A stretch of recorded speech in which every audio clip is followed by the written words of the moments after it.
My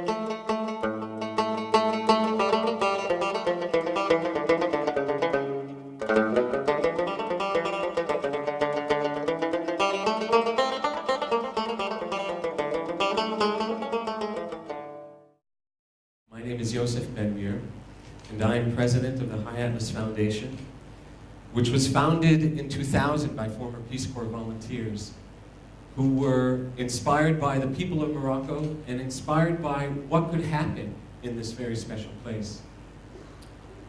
I'm going to start by showing a photo of a dear friend that passed away too young.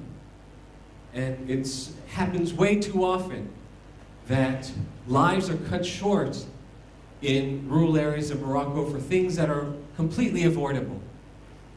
Hussein A.D. Dare shared my 2 years as a Peace Corps volunteer 20 years ago, and he's playfully mocking me for how I passed so much of my time, which was to write. I had a great fear of writing, and I was only able to overcome it by writing more.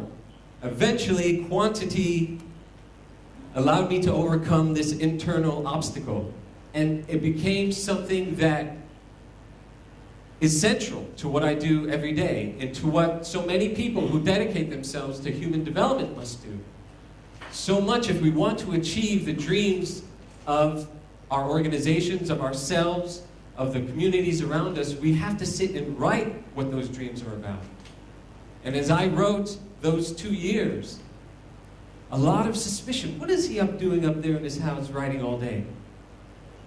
Because the community, more than 90% of them couldn't write. And those numbers are going down, but not as much as we hope and need. And unfortunately, it's having an effect on realizing the priorities that communities have. For example, the National Initiative for Human Development, which is an amazing program in Morocco, launched in 2005, dedicated to sustainable development, and it defines sustainable development in a very progressive way.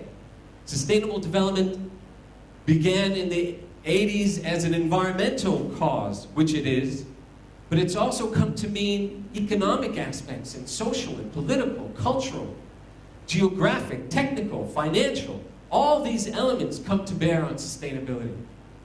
And Morocco's National Initiative for Human Development appreciates and in fact embodies that view of sustainability.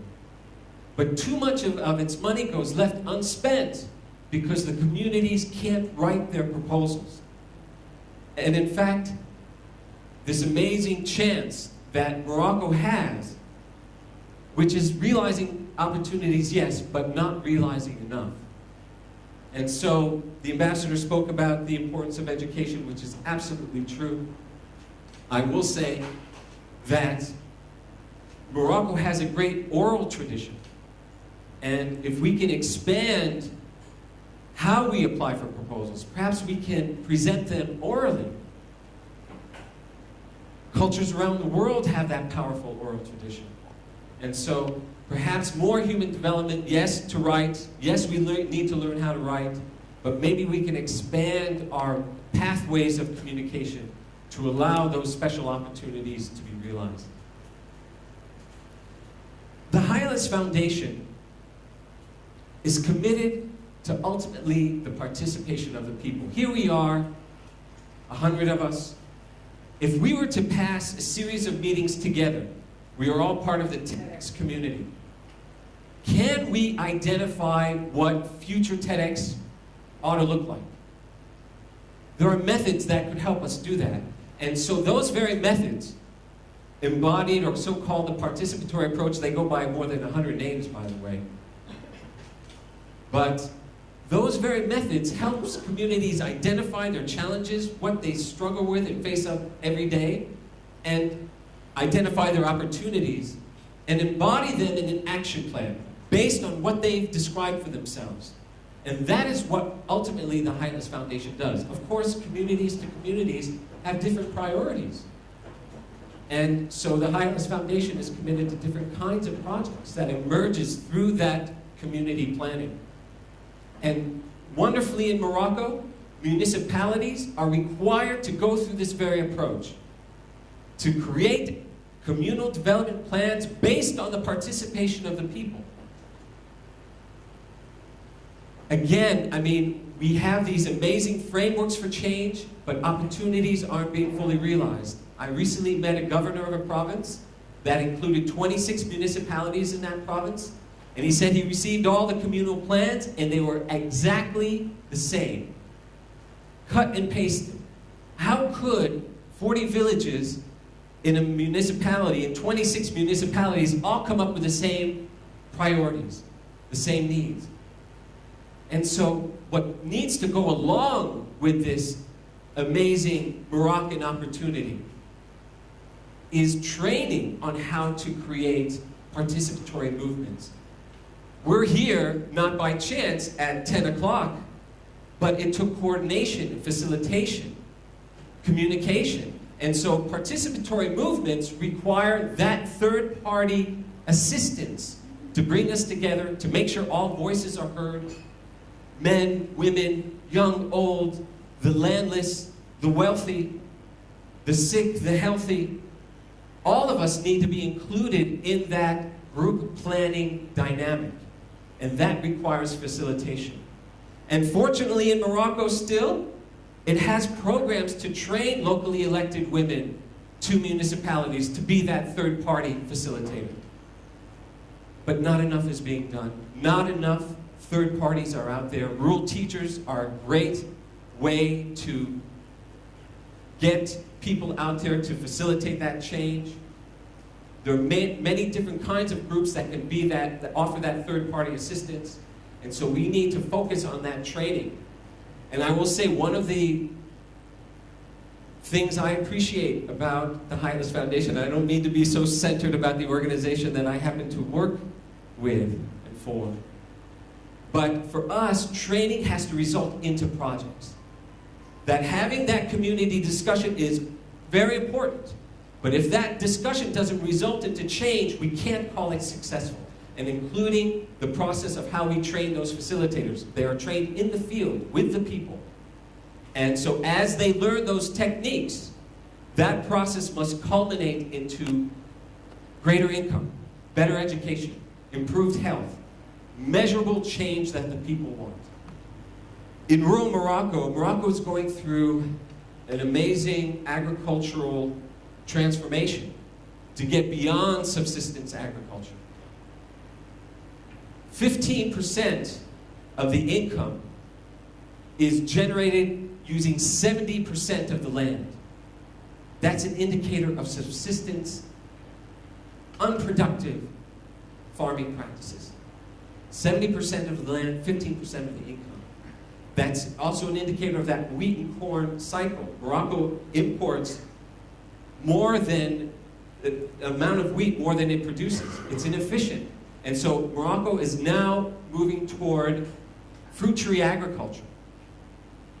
And the Ministry of Agriculture projected that it needs more than 1 billion trees in order to reach that transformation. Fortunately in Morocco, there are 10 or more varieties of fruit trees that grow without the application of pesticides. Walnut, almond, pomegranate, olive, lemon, fig, carob, and as well as medicinal plants that Gary referred to.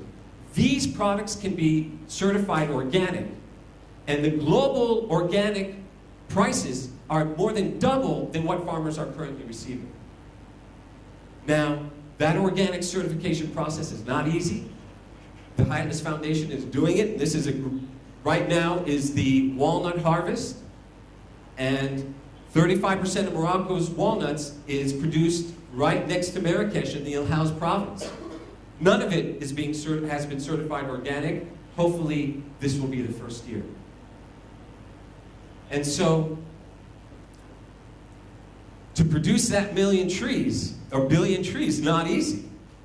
And what is required are fruit tree nurseries, managed by communities. Again, we didn't come up with the idea. We listened to the people.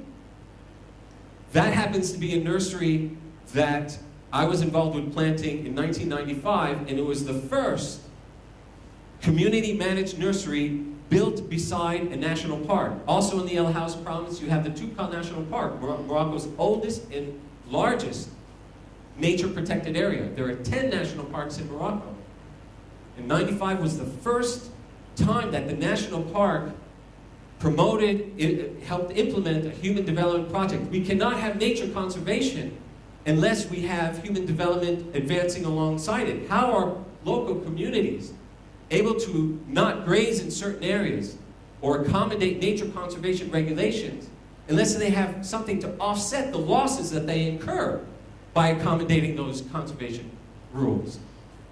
And so Morocco's national park system is dedicated to such projects.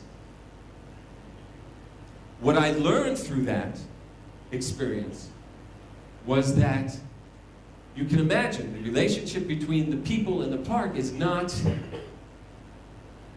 cozy. And when the park implemented that project, it became cozy. When we support projects that communities identify for themselves, that is a measure of not just sustainable social change, but it's also a measure of public diplomacy. And that trust, that confidence was built between the park and the people through such a measure.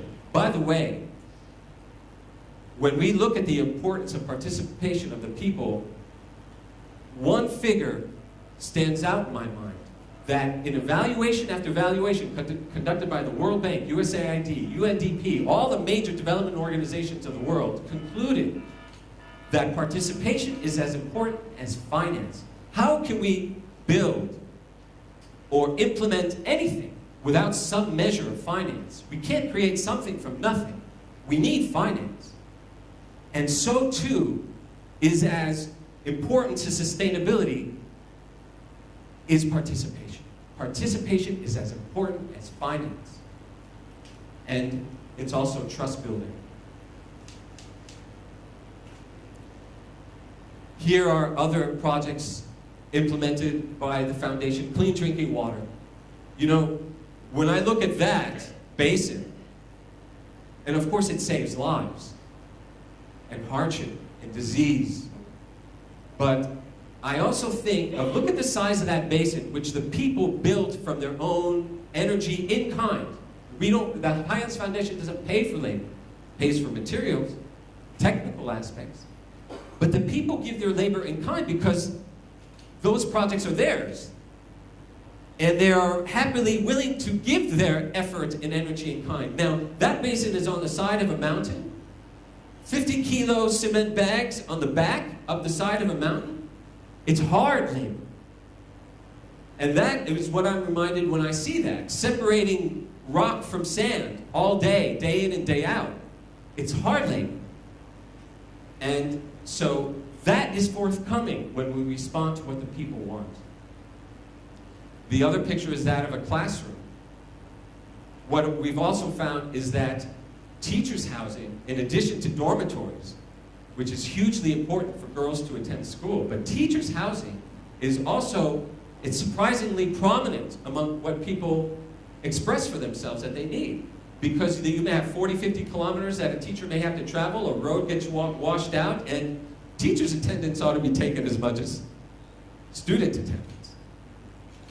But sometimes lack of attendance is unavoidable and can be increased by providing a home for teachers near their schools. When I observed those early years, what responding to what the people want creates trust, the idea was planted in my mind that participation of the people is actually a peace-building process as well. And when we think of the diverse groups in the world that don't always get along, could sustainable development, could responding to what the people want be a confidence-building measure among groups in conflict? And I'm so touched and happy that 20 years later, the Humanities Foundation is involved in projects that bring those diverse groups together. The bottom picture is of Muslim youth visiting the Jewish cemetery in Marrakesh. And we can show you pictures of non-Muslims visiting the Muslim cemetery. Now, Morocco, again, I mean, Morocco is filled with opportunity. This is the land of dreams that the world can draw from and ought to draw from. And here's another example of that. Morocco's historical past of diversity and unity coexisting has meaning for today. And if we can bring diverse groups together towards sharing culture, but also toward joint planning to promote human development, then there's something special. And we are so dedicated, and you know, if I may say, that these opportunities we ought not let pass. The human development opportunity Morocco provides for its people, opening up civil society, framing its regulations and laws in a way that set communities free, even though we often don't feel free. Sometimes just realizing that that opportunity is there is enough. As well as the symbol of diversity and unity that Morocco represents. These are things that together we can so realize in this special country and create an example in the world. And so that is really the reason I came, the reason I hope you invited me, and the message that I have.